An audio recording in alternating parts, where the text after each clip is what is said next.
welcome back to the series of SENsible SENCO, and today is the fourth Q&A in the series. Gavin? So what do we have today, Ab? Okay, so today we're going to be looking at how you measure the outcomes of provisions. And the tiara is sparkling and flashing off the screen. I apologise, it's my birthday. I'm being a princess because it is all males in my house. So we're having a great day today. Anyway, if you like the video, give it a thumbs up, leave a comment, and don't forget to hit the subscribe button below. So let's skip to my screen and find out what's going on. So I'm showing you an extract from Approach It, Map It, Manage It, which is a book about the graduated response, provision mapping and management, written by yours truly. And in the back of there is some information about how you can track provisions and interventions. And one of those documents is called the Provision Information Document. And actually all it's doing is putting down on a piece of paper the questions you should be asking yourself when you're putting a provision or intervention in place. So we're not just going to the shelf and going, oh yeah, we've got a copy of Toe by Toe, or oh, there's a copy of Plus One there.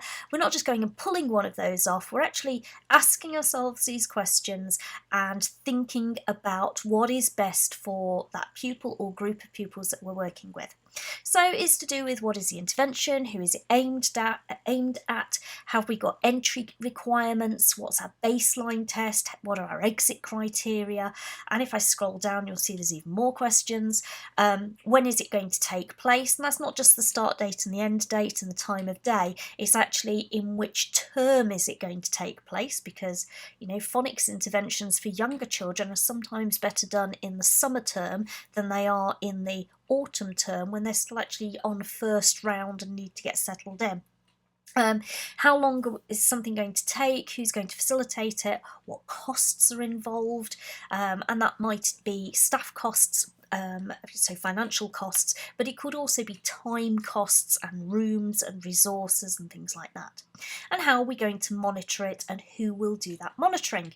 This is the session intervention records, and these are what you could use to record session by session what is going on in an intervention. Not necessarily every session, it might be every 5 sessions, every 10 sessions. Do you actually need to record it? That's entirely up to you, but if you did need some ideas, there are some on the screen here. And then evaluating the intervention, so it isn't just about putting it in place and measuring the child.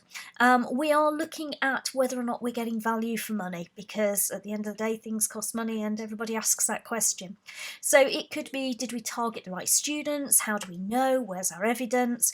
Have we actually reassessed them? Can they transfer those skills into normal lessons? Have those skills been retained? What kind of approach did we use? Did we need to adapt resources that were already made? So Ruth Miskin's Fresh Start is a great example. I used to use that. I was given it to deliver as an English programme to year 7 and 8 and year 9 at one point, but it just was on its own was not suitable for those students, so I actually had to pad out each unit to make each 1 week unit worth 2 weeks, to pull in those other English curriculum type things, but also to address some of the needs my students had around handwriting and the confidence to put things down on paper. So that's just a Word document with some of that information on there around what a provision is actually going to deliver. One of the issues we have then is actually measuring those outcomes of the provisions and targets. So how do you compare the progress in maths with progress in English when you're working with 2 entirely different data sets? Or how do you measure the progress of a student with their social and emotional skills or their ability to come into school? And I'm going to work out my way through explaining the GAS scale in a moment. However, before I do, I wanted to read this to you. So this was written by Michael Rosen, the author, on February the 8th, 2018 onto his Twitter, and it has 8,500 likes on there and about 5,500 comments. And he said, first, they said they needed data about the children to find out what they're learning. Then, they said they needed data about the children to make sure they are learning. Then, the children only learnt what could be turned into data. Then, the children became data.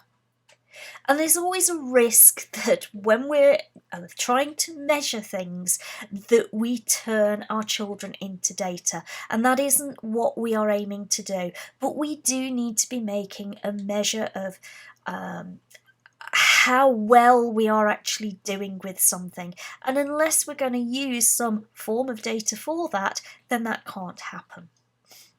So, the GAS 5-point scale. Now, this is taken from a medical model, but it works, so let's apply it. Where it says patient on here, or PT as it's abbreviated to, let's read it as student. And where it says expected treatment, let's read that as intervention or provision. So a score of 0 is the most likely level that they will achieve at the end of it. So if we think about DFE progress scores, they give us a 0 when we are achieving what they expect us to achieve. It's our expected outcome.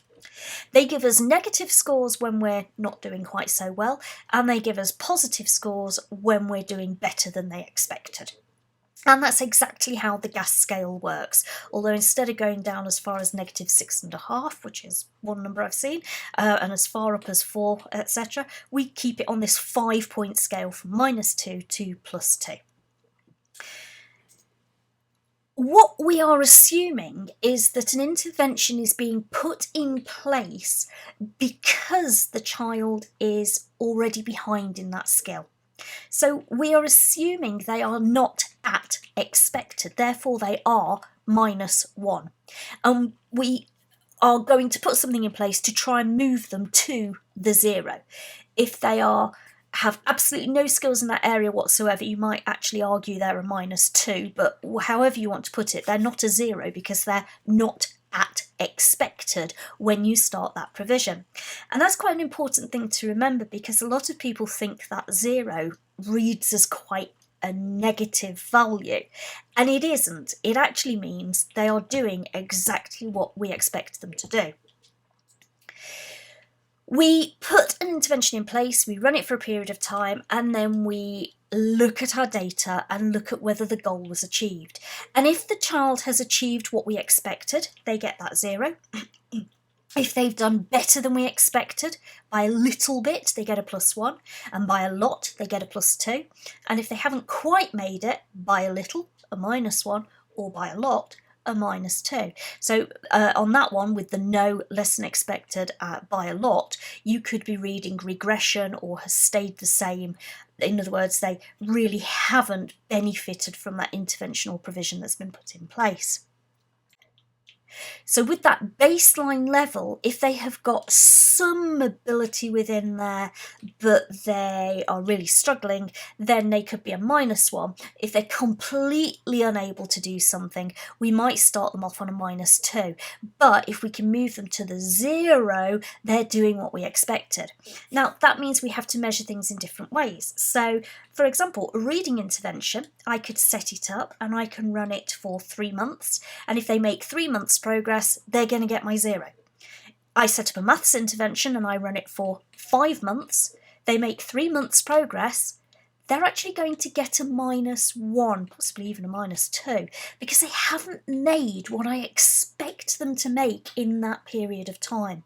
And that's how I can then start comparing those different interventions with each other, because I'm using the same scale for all of them.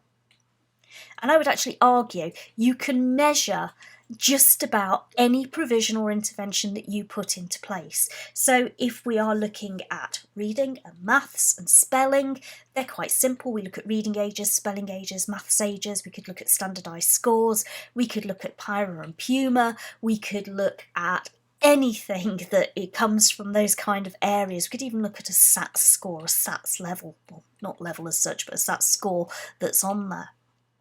Sometimes, though, you're looking at things that are a little bit more ambiguous. So you might be looking at an SDQ score or a MELS score, or you could be looking at a Box-Hall profile and picking out a couple of those strands and saying, actually, you know, the bar chart's sitting on a 3 at the moment, I want it to be a 5 in 3 months' time. And that would be the 0 if the child's actually managed to get to that 5. So you can always find something to measure as Michael Rosen would say. You can always find something to measure to sort out that progress and get that judgment of success.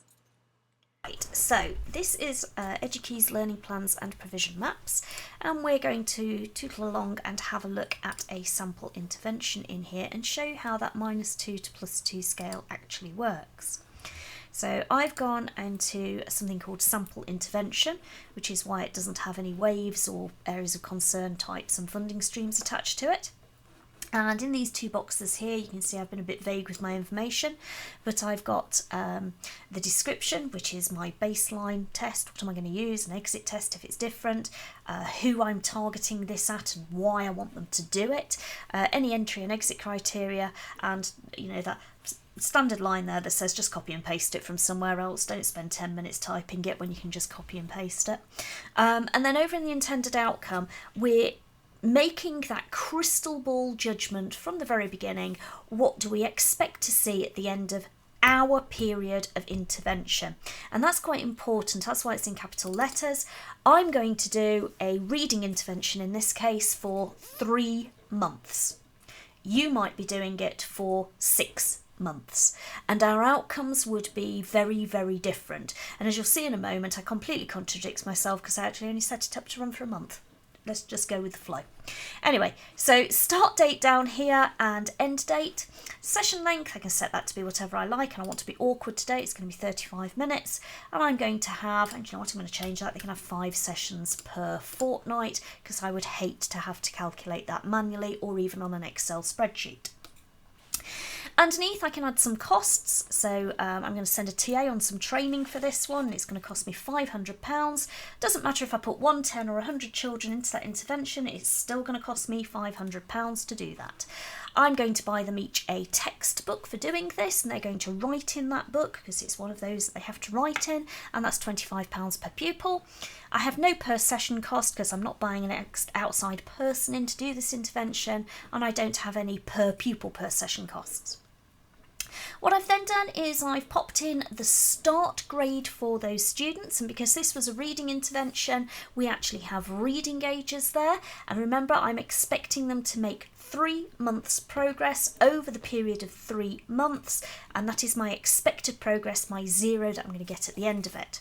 And I could pop some notes, so perhaps Samantha is supposed to wear glasses and use a green overlay, or maybe she's not available on a Thursday morning because she has to go and visit her occupational therapist, so she misses 1 session in 5.